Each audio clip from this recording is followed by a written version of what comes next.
안녕하세요. 황금빛 인생, 건강한 노후를 위한 IM 실버스타 건강 칼럼입니다. 오늘 하루 평안히 시작하셨습니까? 요즘 아침 저녁으로 바람이 제법 차가워졌습니다. 이렇게 찬 바람이 불기 시작하면 우리 몸도 바짝 긴장하게 되는데요. 오늘 아침 혹시 갑자기 팔다리에 힘이 쭉 빠지는 느낌을 받진 않으셨는지요?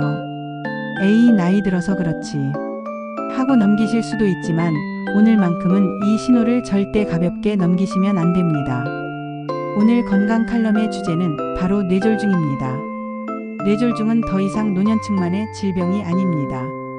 그리고 1년 중 바로 이맘때 10월부터 환자가 급격히 늘어나는 아주 무서운 질병입니다. 10월 29일은 세계 뇌졸중의 날이기도 합니다. 이 뇌졸중이 왜 지금 우리에게 가장 위험한지, 어떤 신호를 기억해야 하는지, 그리고 어떻게 하면 내 소중한 뇌혈관을 지킬 수 있는지 꼼꼼하게 짚어보겠습니다. 여러분, 뇌졸중이 얼마나 심각한 병인지 알고 계십니까? 오늘 살펴볼 자료질병관리청 2022 심뇌혈관 질환 발생 통계에 따르면 뇌졸중은 암, 심장질환, 폐렴에 이어 국내 사망 원인 4위입니다. 한 해에만 무려 11만 574건의 뇌졸중이 발생했습니다. 하루에 300명 이상이 뇌졸중으로 쓰러지고 있다는 계산입니다. 더욱 놀라운 것은 연령대입니다. 예전에는 60대, 70대 이상 고령자 질환으로 통했지만 이제는 옛말이 되었습니다. 전체 뇌졸중 환자 5명 중 1명, 약 21%가 20대에서 50대 사이의 청장년층 환자였습니다. 우리 아들, 딸, 손주 세대도 결코 안심할 수 없다는 뜻이죠. 특히 계절이 중요합니다. 왜 이맘때 조심해야 할까요?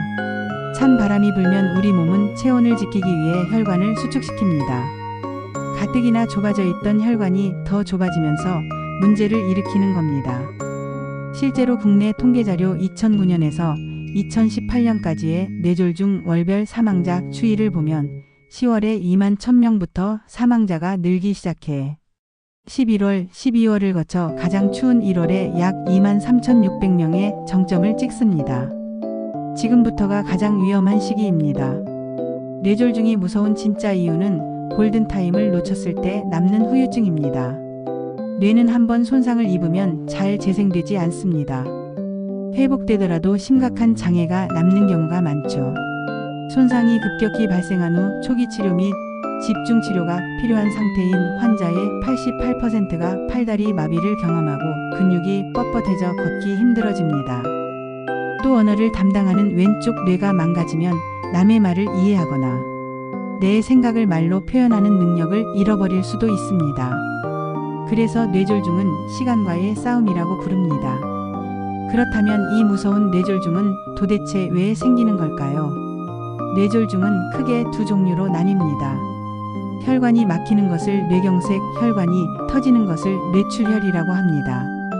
다행히도 전체 뇌졸중의 90%는 막히는 뇌경색이고 터지는 뇌출혈은 10% 정도라고 합니다. 그렇다면 혈관은 왜 막힐까요? 가장 주된 원인은 바로 동맥경화입니다. 동맥경화 많이 들어보셨죠? 혈관벽이 딱딱하게 굳어지는 걸 말합니다.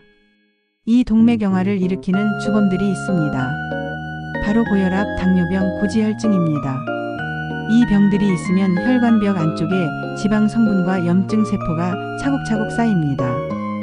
수도관에 녹이 스는 것과 같죠. 이렇게 혈관이 좁아지면 피가 원활하게 흐르지 못하고 그 자리에 피가 뭉쳐 찌꺼기가 붙습니다. 이것이 바로 혈전, 즉 핏덩어리입니다. 이 핏덩어리가 어느 날 툭 떨어져 나가 뇌혈관을 딱 하고 막아버리면 그게 바로 뇌경색입니다. 또 하나의 주요 원인은 심장입니다. 심장이 빠르고 불규칙하게 뛰는 심방세동이나 심장, 판막이 잘 여닫히지 않는 판막증 같은 심장 질환이 있어도 위험합니다. 심장 안에 혈전이 생기기 쉬운데 이 혈전이 뇌로 흘러갈 수 있기 때문이죠. 심장 질환자는 뇌졸중 위험이 무려 17배나 높다고 하니 심장이 안 좋은 분들은 각별히 주의하셔야 합니다. 뇌졸중은 후유증이 무섭다고 말씀드렸죠. 후유증을 막으려면 초기 대처, 즉 골든타임을 잡아야 합니다. 뇌경색은 증상이 생기고 4시간 30분 안에 혈전 용해제를 맞아야 합니다. 늦어도 6시간 안에는 막힌 혈관을 뚫는 시술을 받아야 하죠. 물론 경우에 따라 24시간까지도 가능하지만 빠를수록 좋습니다. 뇌출혈 역시 빨리 피를 멈추고 뇌압을 낮춰야 합니다. 그런데 가장 큰 문제는 증상이 경미할 때 이러다 말겠지 하고 시간을 놓치는 겁니다. 특히 젊은 층은 나는 관계없는 일이라고 생각하는 경향이 강하다고 합니다. 이게 조기 대응을 놓치는 이유입니다. 그래서 지금부터 제가 말씀드리는 이 구호를 꼭 외우셔야 합니다. 내 가족과 이웃을 살릴 수 있는 구호입니다. 대한뇌졸중학회에서 만든 한국형 뇌졸중 조기 식별법, 바로 이웃 손발 시선입니다. 첫째, 이웃입니다. 이해하고 활짝 웃어보라고 하십시오. 만약 한쪽 얼굴이 마비되거나 입꼬리가 처진다면 의심해야 합니다. 둘째, 손입니다. 두 손을 앞으로 나란히 뻗어보라고 하십시오. 10초간 눈을 감고 버틸 때 한쪽 팔에 힘이 빠져 스르르 내려온다면 위험 신호입니다. 셋째, 발입니다. 발음을 확인하는 겁니다. 가나다라 마바사, 랄랄라 같은 간단한 발음을 시켜보세요. 발음이 어눌해지거나 정확한 단어를 말하기 어려워진다면 즉시 병원으로 가야 합니다. 넷째, 시선입니다. 시선이 한쪽으로 쏠리거나 갑자기 물체가 두 개로 겹쳐 보이는 복시 증상이 나타나는지 확인합니다. 다시 한번 따라해 볼까요? 이웃, 손, 발, 시선.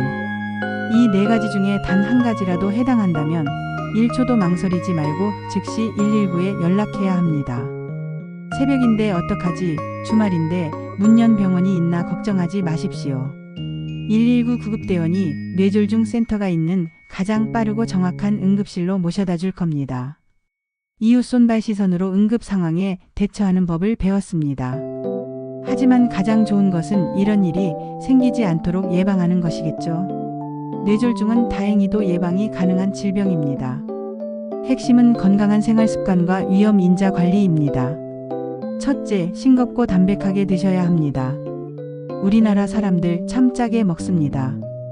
하루 평균 소금 섭취량이 15g에서 20g 정도 된다고 하죠. 뇌졸중을 예방하려면 염분 섭취부터 줄여야 합니다. 찌개나 곰탕 국물은 절반만 드시고 햄이나 소시지 같은 가공육, 냉동식품은 가급적 피하세요. 대신 염분이 적은 신선한 채소와 과일 위주로 식단을 바꾸셔야 합니다. 둘째, 주 3회에서 4회 정도 꾸준히 운동하세요. 운동은 혈압을 낮추고 비만을 막아 뇌졸중을 예방하는 최고의 보약입니다. 거창하게 헬스장 가실 필요 없습니다. 걷기나 체조처럼 몸에 무리가 덜 가는 운동부터 시작하세요. 낮은 강도로 시작해서 조금씩 늘려가고 적어도 일주일에 3번에서 4번은 꼭 하셔야 합니다. 단 주의사항이 있습니다. 고혈압 환자는 기온차가 큰 이른 아침 운동은 피하는 게 좋습니다.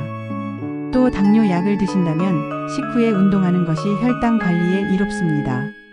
셋째, 담배는 미련 없이 끊으셔야 합니다. 흡연은 동맥경화의 직격탄입니다. 담배를 피우면 비흡연자보다 뇌경색 위험은 약 2배, 뇌출혈 위험은 약 4배나 높아집니다. 하지만 희소식이 있습니다.